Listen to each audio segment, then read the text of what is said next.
evening, ladies and gentlemen. Welcome to tonight's debate. My name is Bonnie Pettigrew, and I am the chairman, and Patrick Moritz is the timekeeper. The debate will be judged by a panel of 3 adjudicators, who are Miss Golding, Mr. Ivanov, and Mr. Wilkins.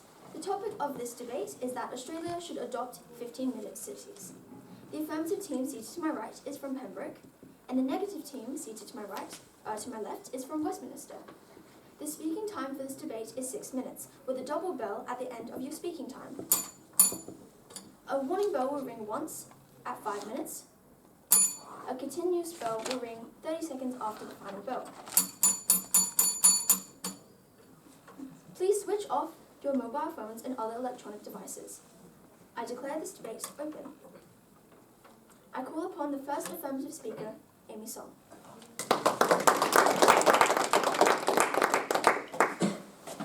Good evening, ladies and gentlemen. The topic for tonight's debate is that Australia should adopt 15-minute cities. We, the affirmative team, strongly believe this statement to be true. Tonight, I will first define the topic before providing an overview of our team case and my arguments. We, the affirmative team, define the topic as Australia being the country in which we gather today. Should is defined by Oxford to indicate that an action is correct or desirable, and adopt is defined as choosing to take up, follow, or use. According to ABC News, a 15-minute city is an urban design concept where essential amenities, services, and recreational facilities such as shops, schools, parks, or pharmacies can all be reached within a 15-minute walk or cycle from anywhere in the city. To put this figure into context, going from the Royal Adelaide Hospital to St Andrew's Hospital in the opposite corner of the CBD is a 15-minute cycle, whereas a 15-minute walk goes from the Royal Adelaide Hospital to Parliament House. According to the World Bank, a city is defined as an area with more than 1,500 people per square kilometre. Given this criterion, the Adelaide CBD and almost all suburbs, such as Norwood or Flinders Park, are considered to be suburbs, whilst Jepps Cross and certain parts of Port Adelaide would not, due to being industrial areas. In most Australian cities, the distinction between suburb, countryside, or an industrial area is unclear, so we believe relying on population density is a reasonable solution. I will be presenting 2 points tonight. Firstly, I will argue that 15-minute cities promote sustainability. My second point will discuss how these cities promote well-being and will reduce commute times. Our second speaker, Jason, will talk to you about how 15-minute cities are more economical. His second point will mention how they are perfectly feasible as long as we do it right. Our third speaker, Zach, will rebut and summarise our team case. Now to my first point, that 15-minute cities promote sustainability. According to the Climate Council, 18% of Australia's greenhouse gas emissions are from the transport sector. According to Melbourne Climate Futures, air pollution from vehicle emissions causes 11,000 premature deaths per year in Australia, with another 19,000 hospitalisations. Car-centric cities are clearly not the future if we want to live sustainably and healthily. 15-minute cities solve this. By having all daily amenities available in a 15-minute walk or ride, people will need their cars much less. This is the primary goal of a 15-minute city, to make walking and cycling a feasible option when compared to cars. The best example of a 15-minute city would be Paris. Paris has implemented many policies to promote cycling over driving, for example, through tripling the length of cycle paths to 1,000 kilometres throughout the city since 1990. As a result, the amount of cycling trips increased by 57% in 2019 alone. Due to this, according to Bloomberg, the amount of car traffic in Paris dropped by 45% since 1990. Whilst we acknowledge that Paris is not Australia, the fundamental concept stays the same. When people are given more options with cycling, this will naturally reduce their need to drive. 15-minute cities are not only about building more amenities, but instead about making amenities more accessible on foot or bike. In many Australian cities, the poor cycling infrastructure makes bike journeys highly tedious. By increasing the availability and efficiency of bike tracks, we will allow cyclists to access more of a city in 15 minutes, thus creating a 15-minute city. There will still be reasons for driving, such as going to work, but a 15-minute city that accommodates cyclists and pedestrians will greatly reduce the excess need for driving. Therefore, since the amount of car traffic in a 15-minute city would be reduced, would this not result in a more sustainable and livable city?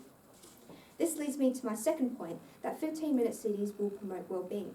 Firstly, we can't talk to and interact with our community if we're all stuck inside a car. By improving cycling and pedestrian infrastructure, we will be getting more people on the streets and enjoying life together. According to the National Library of Medicine, there's a strong correlation between less driving and a better sense of community. This leads to the fact that walking or biking promotes happier lives, as in addition to interaction, it is a healthy exercise that can have profound effects on people's mental health. According to Better Health Victoria, people who exercise regularly have better mental health and emotional well-being, with the most simple activities boosting their mood, concentration, and alertness. However, well-being is not just mental health, and according to Harvard Health, just 30 minutes of walking can increase cardiovascular fitness, strengthen bones, reduce body fat, and boost muscle power. All of these additional health benefits come from not needing to drive cars. Furthermore, having amenities within 15 minutes allows for more people, especially the young or old who cannot drive, to have access to basic amenities. This lifts the boundaries and restrictions that were previously put on these people, as normal life is now much easier. Lastly, having a city with fewer cars means less noise and air pollution, as I previously mentioned. Therefore, considering an improved sense of community, more accessibility and convenience, and also general health benefits, why shouldn't we adopt 15-minute cities? Ladies and gentlemen, in conclusion, that is why we, the Affirmative team, strongly believe that Australia should adopt 15-minute cities. Thank you.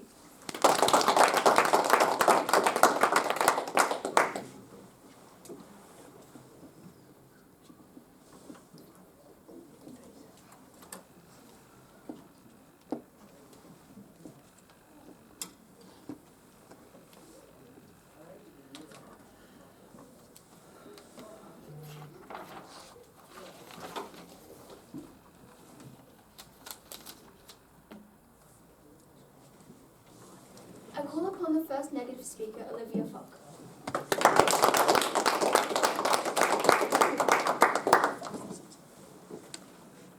Good evening.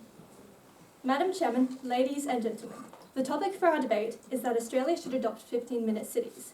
We mostly agree with the definition given by the Affirmative team, but we would like to redefine adopt as to take on, accept, or implement something new, such as an idea, practice, or approach, and involves integrating this new thing into one's existing situation or system, as per stated in the Cambridge Dictionary. Tonight, as first speaker, I will be talking to you about how implementing 15-minute cities has the potential to increase inequity and marginalised communities, and that adopting 15-minute cities are necessary and would yield a low-cost benefit in Australia. Our second speaker will be explaining the impracticality of adopting 15-minute cities in Australia, especially within the context of our nation's current economic status, and that there are better alternatives for Australia to explore. Our third speaker will rebut and sum up our team case. The first affirmative speaker has tried to state that 15-minute cities increase sustainability. This is incorrect, as 15-minute cities are not the only option for reducing transport and commuting time. In fact, for those who inevitably have to travel to different cities for work, will be inconvenienced, leading to increased travel time. The first affirmative speaker also used Paris as an example of a 15-minute city that was successful. However, this does not apply to Australia, which has a far lower density, and I will elaborate upon this in my first point. My first point is that implementing 15-minute cities has the potential to increase inequity and marginalised communities. The concept of 15-minute cities may lead to rising property values, as neighbourhoods designed around amenities tend to command higher property values, according to a study by the Urban Land Institute. Unintended consequences may occur, particularly concerning housing affordability by pushing lower income residents towards the outskirts of the city. This displacement reduces equity and accessibility to essential services for lower income residents, contributing to social divide and inequity between different social classes. Urban designer Jay Pitter explains how this concept often overlooks the histories of urban inequity, intentionally imposed by technocratic and colonial planning approaches, such as segregated neighbourhoods, deep amenity inequity, and discriminatory policing of our public spaces. These oversights mean 15-minute cities could inadvertently cluster marginalised communities together, exacerbating the implicit segregation ingrained in city layouts developed over centuries. Furthermore, economic resources available in marginalised 15-minute cities would be limited, resulting in decreased support and lower quality essential services. This is due to Australia's considerably low population density. According to the Australian Bureau of Statistics, Melbourne, one of our densest cities, has around 516 people per square kilometre. This heavily contrasts to cities in Europe, such as Paris, with around 20,000 people per square kilometre, that have been implementing the idea. These statistics suggest that emulating 15-minute city models as done in Europe or Asia may be inapplicable to our cities. Therefore, adopting this concept in Australia is intrinsically flawed, as the neglect of accounting for historical inequalities may cause goals of equity and inclusivity to be contradicted by its potential to increase social stratification. My second point is that implementing 15-minute cities in Australia is unnecessary given our already well-functioning urban environments. While the idea is appealing in theory, it lacks sufficient justification for implementation in Australia. In 2021, Adelaide, Perth, Melbourne and Brisbane ranked in the top 10 most livable cities in the world according to the Global Livability Index. These consistently high livability rankings indicate that their current urban layouts and infrastructure are well suited to the residents' needs, ensuring high quality of life, including access to basic needs, transport, healthcare, education, and a safe and stable environment, as well as social and psychological factors. Since these align with the goals of the 15-minute city model, the adoption of this idea, along with the urban planning and restructuring of city layouts that would be required, is unnecessary for Australia. Leading urban planners and researchers, Richard Florida and Peter Newman, have emphasised that the 15-minute city concept is not a one-size-fits-all solution, and highlighted the importance of adapting urban planning strategies to the specific context of each city. For instance, a report conducted by Infrastructure Australia outlines that retrofitting car-centric layouts, like cities in Australia, to prioritise cycling and walking would be economically burdensome and might disrupt the current flow of urban life, which our second speaker will elaborate upon. Therefore, adopting the 15-minute city concept in Australia is unnecessary and would yield a low cost-benefit ratio if it were implemented, considering Australian cities already excel in terms of livability. So, Madam Chairman, ladies and gentlemen, 15-minute cities, while theoretically appealing, are neither suitable nor necessary for Australia's urban development. Applying the concept in Australia carries inherent risks of exacerbating social inequity and gentrification, and the fact that Australian cities are already highly livable means more benefit would be obtained from approaches tailored to Australia's specific urban environment. In essence, the end doesn't justify the means. 15-minute cities simply aren't the best option for Australia. Thank you.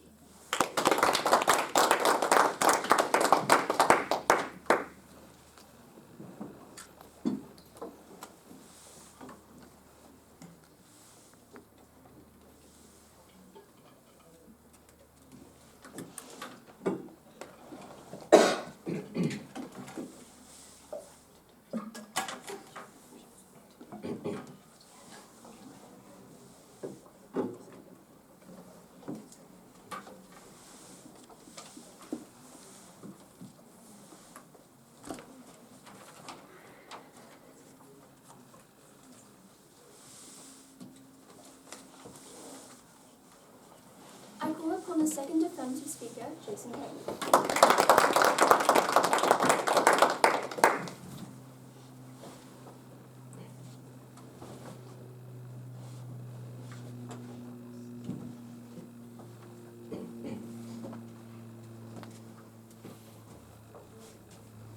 Good evening, ladies and gentlemen.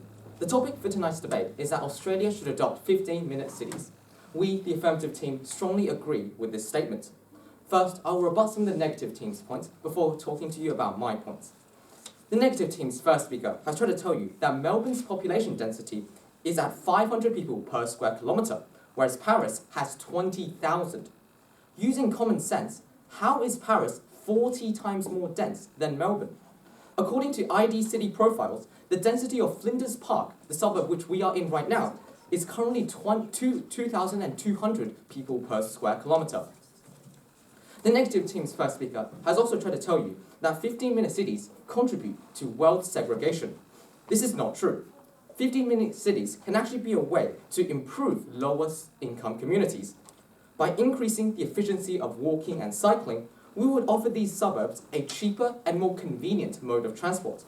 Furthermore, by increasing their access to amenities, we are allowing lower income suburbs to better integrate with and have more economic opportunity within our cities. I'll be presenting 2 points tonight. Firstly, I will argue our 15-minute cities are extremely simple to implement. My second point will talk about the economic benefits of 15-minute cities. Now, regarding feasibility. Suppose we have a person living in a city.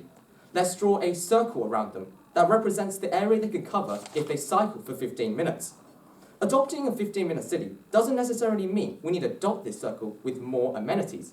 It simply means that we need to expand this circle so we can cover more amenities. We need to make it safer, more convenient, and more efficient to cycle, and therefore, more people can cycle to more amenities further away. According to principles of induced demand, by making walking and cycling a better option, more people will choose to walk and cycle, thus reducing the percentage of journeys driven. This is at the heart of what achieving a 15-minute city looks like. We don't need to tear down suburbs or build more amenities to make a 15-minute city. Improving cycle and walking infrastructure increases the distance someone can travel in 15 minutes, on foot or bike, therefore increasing the amount of amenities they can cover. For example, if we created segregated bike lanes on our roads, this would make cycling more efficient. Not only will cyclists not be interfered as much by cars, they can also ride faster due to more safety, and there could also be special traffic lights for cyclists.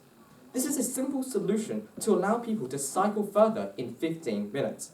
And it is the same solution implemented in Paris, Amsterdam, and other 15-minute cities. Most of Adelaide's suburbs are already dense enough for someone to reach amenities within a 15-minute cycle. Cycling from Westminster to Westfield Marion is only 10 minutes. Cycling from Nazareth to the Royal Adelaide Hospital is only 19 minutes, and it could take 15 minutes if we simply improved our infrastructure. The main challenge to 15-minute cities in Australia is not a lack of amenities or low density. We could easily be a 15-minute city if we simply allow more people to cycle efficiently and conveniently. Paving new cycle tracks, improving walkability, and converting sections of roads into bike lanes isn't hard, nor is it expensive, nor does it come with many downsides. Why shouldn't we improve the efficiency of our infrastructure? Even if we don't make a perfect 15-minute city, having better cycling infrastructure is still beneficial. A 15-minute city doesn't have to be perfect to work. All the steps leading up to a 15-minute city are individually beneficial as well. Therefore, as said by our first speaker, 15-minute cities isn't only a simple solution to problems, it is also a highly feasible solution. My second point will discuss the economic benefits of adopting 15-minute cities. As stated by our first speaker, adopting a 15-minute city reduces car use and promotes better methods of transport.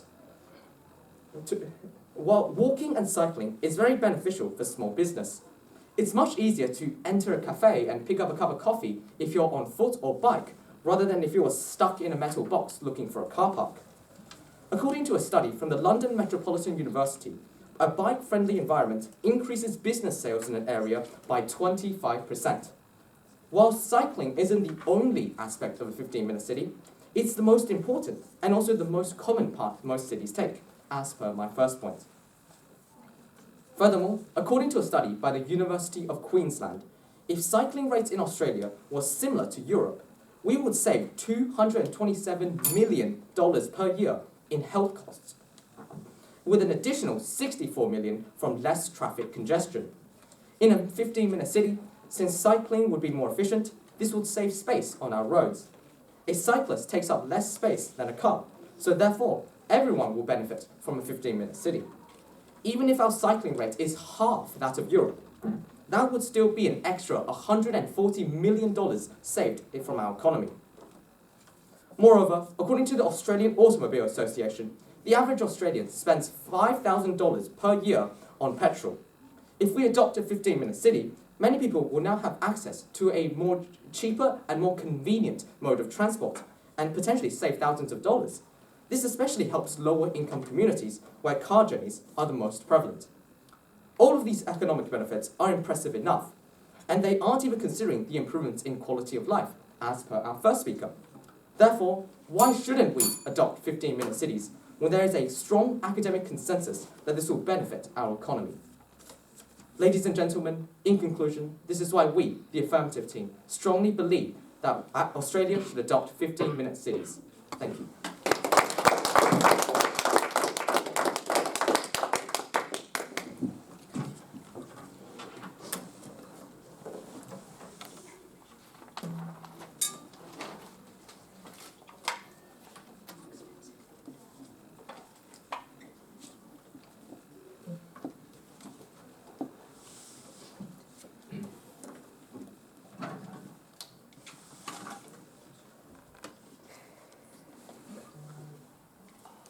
I call upon the second negative speaker, Zara Chowdhury.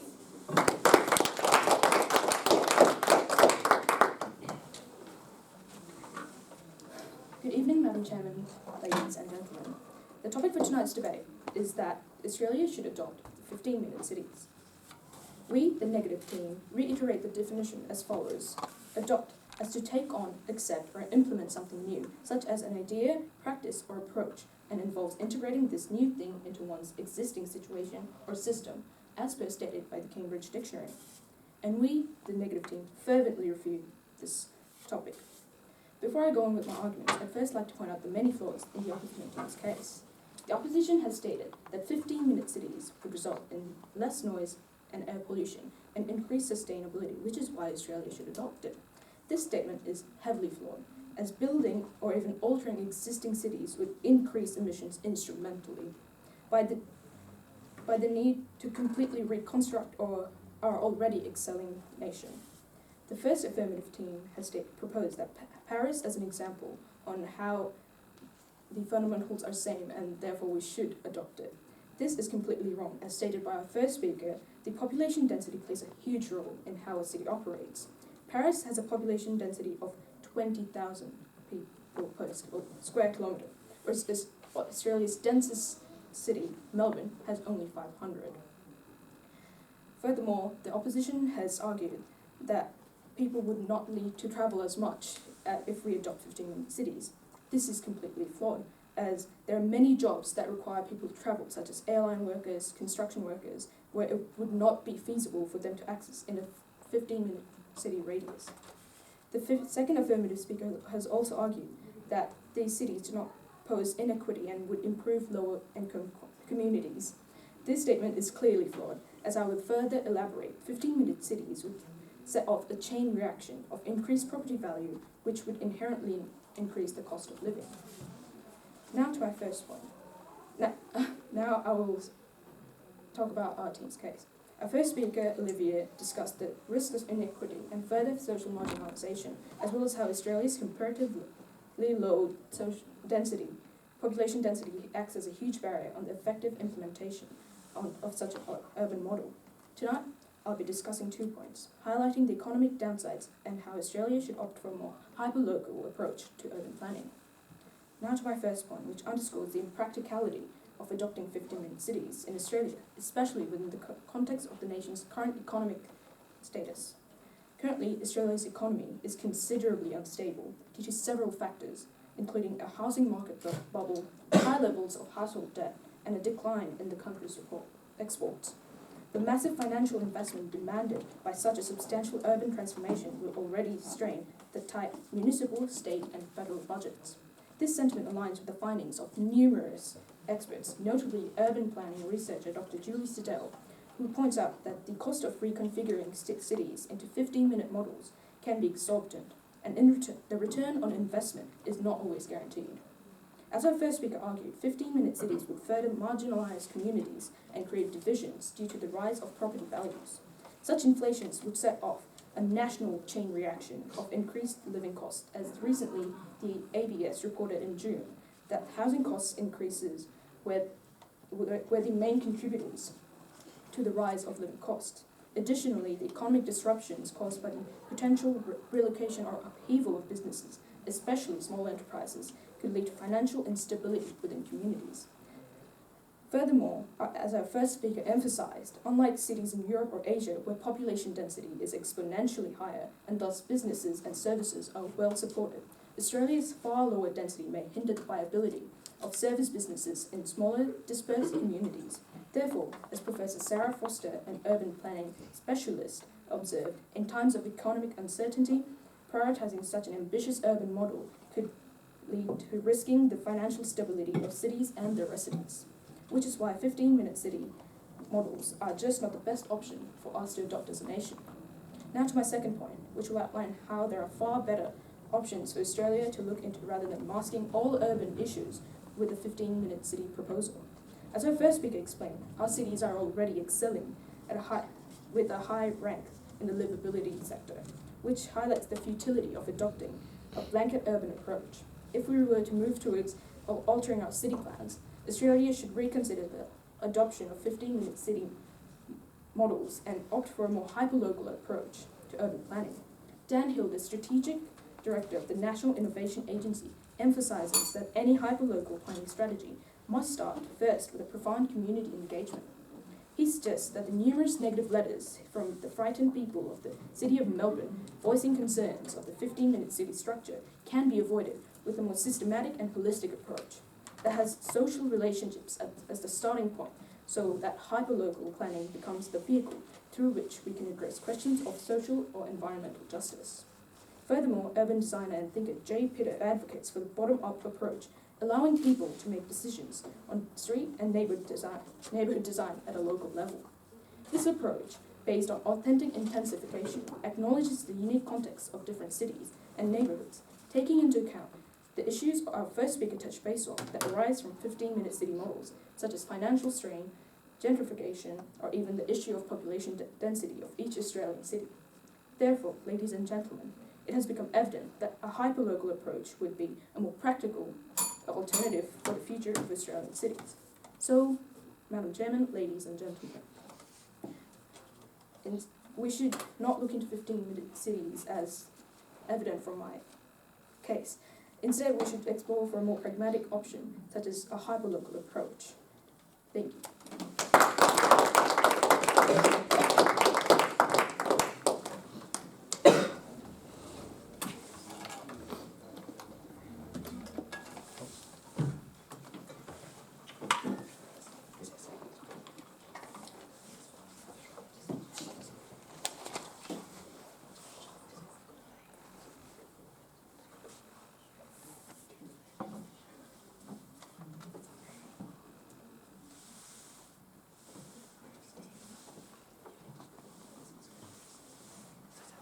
I call upon the third affirmative speaker, Zachary Ying.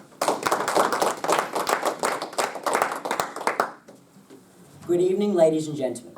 The topic for tonight's debate is that Australia should adopt 15-minute cities. We, the Affirmative team, strongly believe this statement to be true. Tonight, I'll commence by rebutting some of the negative team's points, followed by a summary of our team's case.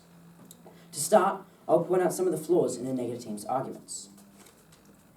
The negative team's first speaker has tried to tell you that it could lead to potential gentrification and could push out the less privileged people. Whilst we agree these cities could become more desirable, isn't this what we want to do anyway? This negates their second speaker's second point of there's better options, because using this logic, improving any neighbourhood also causes gentrification. Are we not constantly trying to improve our cities? Are we not constantly trying to cut down travel times? Are we not constantly trying to make positive change? The fact is, the intent is always the same, but using 15-minute cities should be much more effective, as our first two speakers argue. The special thing about 15-minute cities is that it can also be implemented in low-income neighbourhoods, which means the idea could be a potential solution to gentrification. By arguing this point, the negative team is proving that it will work. Lastly, as our second speaker argued, this could help the less privileged, allowing people without cars to live normally. The negative team's first speaker has also tried to tell you that it's unnecessary. Our current system is flawed, and whilst 15-minute cities do not come without imperfections, they solve many of the issues in our current world. For example, as our first speaker mentioned, a large issue in our world, in our society, is sustainability. As she stated, with fossil fuels being the largest contributor to climate change, cutting down on them would have profound effects on the environment. Additionally, well-being and health are currently massive issues in Australia's society, and this will address them by encouraging people to exercise, which can help them mentally and physically.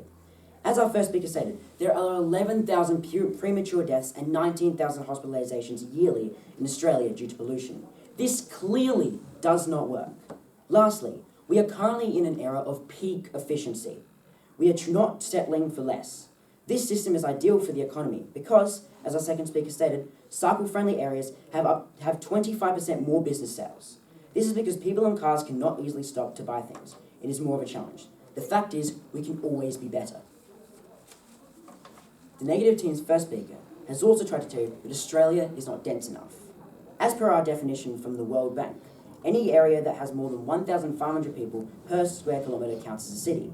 Therefore, many places like Adelaide, CBD, Flinders Park, Norwood, and most of the suburbs are big enough. However, industrial areas like Jacks Cross are not considered. As our first speaker said, the line between city, countryside, and industrial area is not clear in Australia. Relying on population density is therefore reasonable. A 15-minute city refers to, surprisingly, cities, not rural towns or industrial parks.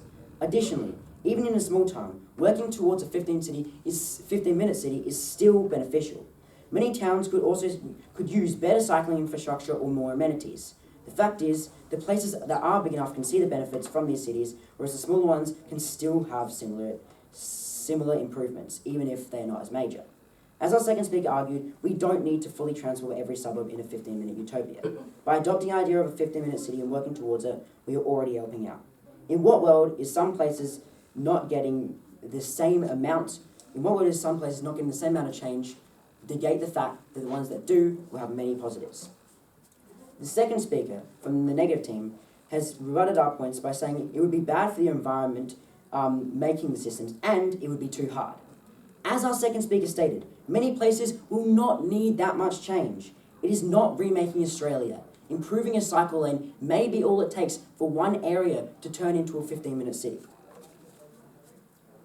The negative team's second speaker has also tried to tell you that there are better options. This statement could be said for anything in history, and there have always been multiple options. We are arguing this is the best because, as our first and second speakers argued, it has sustainability, health, and economic benefits.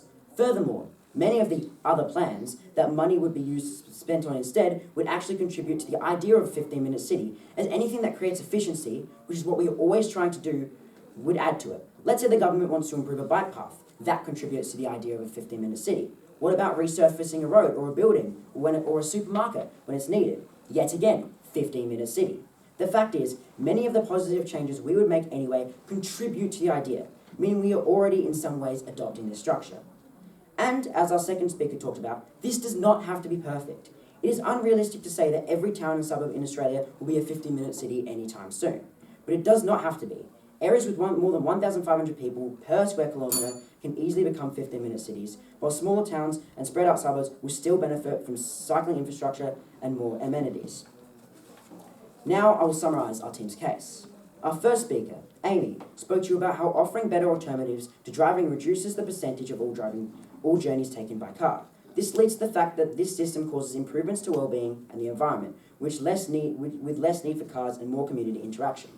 Our second speaker, Jason, spoke about how 15-minute cities are not building more amenities, but are instead about increasing the amount of amenities people can reach in a 15-minute cycle. Painting bike lanes and bike tracks is highly feasible. He also talked about how 15-minute cities help small businesses, save healthcare costs, and help poor communities. In summation, 15-minute cities are an obviously beneficial prospect. From the sustainable development and well-being that comes from it, to the economic benefits, there are so many reasons why Australia would benefit from this system. The fact is, in this modern day, we are constantly searching for the best and most efficient answer. And it is blatantly obvious that 15-minute cities align with this, solving one of the biggest issues in our ever-growing world. This is the way to go. Thank you.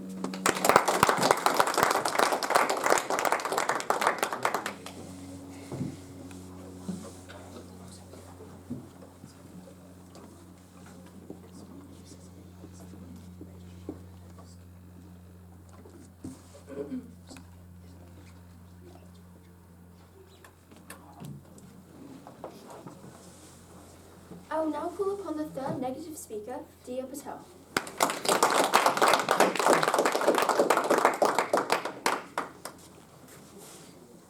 Good evening. Madam Chairman, ladies and gentlemen. The topic for our debate is that Australia should adopt 15-minute cities. We, the negative team, believe that this statement is undoubtedly false. First, I will rebut the opposition before summarising my team's case. The opposition has stated that more people will be able to have access to amenities that they previously had barriers to. However, even though services may be closer to everyone, that does not mean in any way that they are more equitable for society. Without proactive measures to prevent displacement and ensure access for marginalised communities, but the potential for increasing disparities exists, as our first speaker explained. Furthermore, they stated that low-income residents would be supported by more convenient transport and service accessibility. This, however, does not mean social inequalities would be reduced. Our first speaker explained how the prospects of benefits provided by properties nearby, most convenient to city areas, would increase their value, thus would be less affordable to low-income residents. These residents would be pushed to less convenient areas, so still would be unequal to high-income residents. Additionally, 15-minute cities in rural areas with more marginalised communities would struggle to keep up with those that attract more affluent residents, further expanding the socioeconomic gap. The opposition has also stated that by adopting 15-minute cities, there will be reduced traffic congestion. Even though this may be true, there is a lack of infrastructure in Australian cities if majority of people were to switch to cycling or walking. This is because the current bike paths and walking paths are not wide enough for the influx of users. They are also not extremely safe as they have very narrow bike lanes alongside faster cars, which currently make cycling risky on roads. With a greater number of cyclists, it would be even more unsafe on the roads, and cars would also be inconvenienced. The transition period that would also be required for society to change their perspectives on cycling and walking to more places is too long and taxing on the economy to create new infrastructure and maintain existing paths. Thus, Australia absolutely shouldn't adopt 15-minute cities, as even though it might reduce car traffic congestion, it has massive potential to lead to housing and public transport overcrowding and expenses. The Affirmative team has also stated that there will be more active transportation that promotes health. Even though this may be true, we must consider the great number of the population that is disadvantaged. The Australian Bureau of Statistics found that at least 20% of the population have mobility issues that prevent them or hinder them in daily activities such as basic movement. Furthermore, this is one of the demographics that is in most need of services such as healthcare and being able to access shops quickly and easily. But even though they are closer by foot or by bike, they aren't being advantaged by this. Australia's harsh climate must also be taken into consideration, as our climate can get both extremely hot and cold, making it unfeasible to constantly walk and bike everywhere throughout the year. So even though there is the possibility of active transport benefiting health, it does not become any more appealing due to the environment and mobility in Australia specifically. They have also tried to tell you that the air quality will improve, reducing the air pollution. However, even though there are shorter commutes, this does not mean people are more likely to walk or bike to places. They may instead take public transport, which still has an impact on emissions. Society also takes a long time to adapt to change. The motor vehicle census conducted by the Australian government found that 87.6% of people own cars in Australia.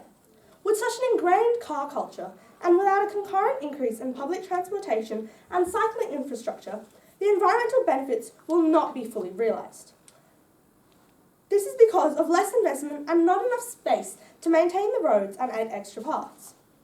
Thus, the lack of infrastructure is a valid reason that the community will be hesitant in becoming reliant on cars. The Climate Change Authority also found that transport only accounts for 16% of Australian emissions. Thus, there are countless other personal small changes that should be made to have a greater impact on air quality, health, and the environment. So this is not a reason why Australia should adopt 15-minute cities. The Affirmative team has also stated that it will reduce carbon emissions specifically. This is utterly false because transitioning to a less car-dependent urban model requires robust public transportation and cycling infrastructure, especially in an increasing population. Many Australian cities lack the necessary infrastructure to do so, which can take time and significant investment to develop fully. They have also stated that there will be a stronger local economy as smaller businesses will be advantaged as you can reach them easier when you're walking instead of in the car. However, as our second speaker has already explained thoroughly, there are more negative impacts economically than there are advantages. As both our first and second speakers detailed, the heightened risk of gentrification means that the land becomes more expensive. This can make it difficult for small independent businesses to afford prime locations.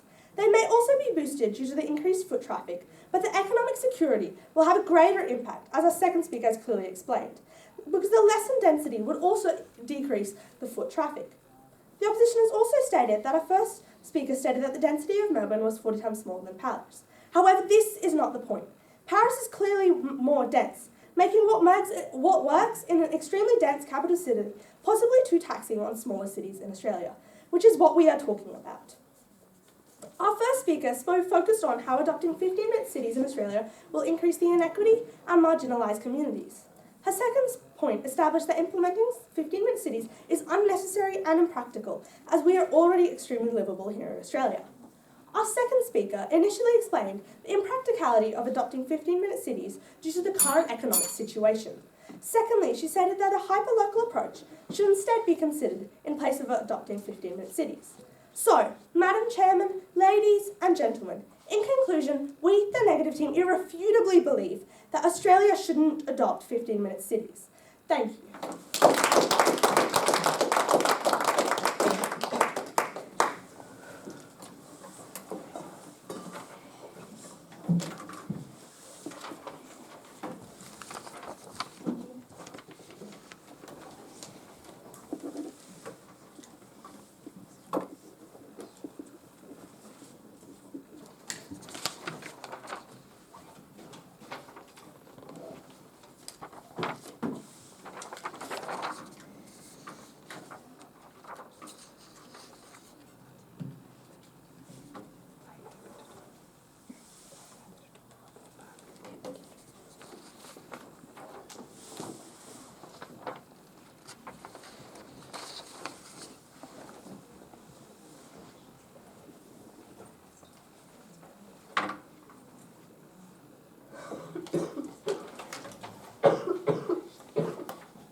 adjudicator, Mr. Ivanov, to come forward. Thank you. Come here, back is not facing anyone. I would like to congratulate both teams on a very successful semi-final debate and for making it thus far. That means you're one of the top 4 teams in the state, which is something that deserves bragging rights. So well done to both of you. No feedback today. We will just award the debate today and a best speaker today.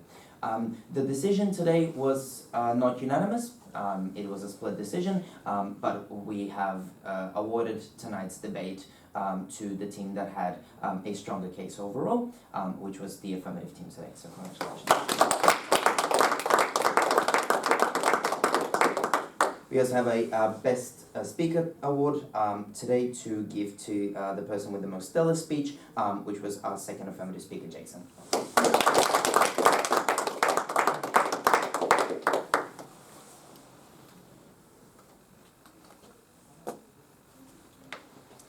I call upon a member of the runner-up team to give a vote of thanks. Well, we'd like to thank the opposition. You guys debated really well and you deserve this, so good luck in the finals. I'd like to thank the audience for coming out and watching us, the adjudicators for adjudicating us, you two for running the debate, and our coach, Mr. Lentz, for helping us prepare. And yeah, thank you. I call upon a member of the winning team to second that vote of thanks. Well, firstly, we'd like to thank Nazareth for giving these wonderful grounds to debate on. Obviously, we couldn't debate without a place like this. I'd like to thank a timekeeper and chairperson for doing all the logistical things for us. I'd like to thank the opposition team, obviously, Westminster. You put up really, really good opposition, and it was really good to have a second debate this year against you guys. Get back at you for last time. I'd like to thank the audience and the parents, and especially the coaches for coming out here. Obviously, it's a lot of work, sometimes bit of a drive, and of course, I'd like to thank our 3 adjudicators for coming out tonight. You all seem very, very experienced, and you did very well. Thank you.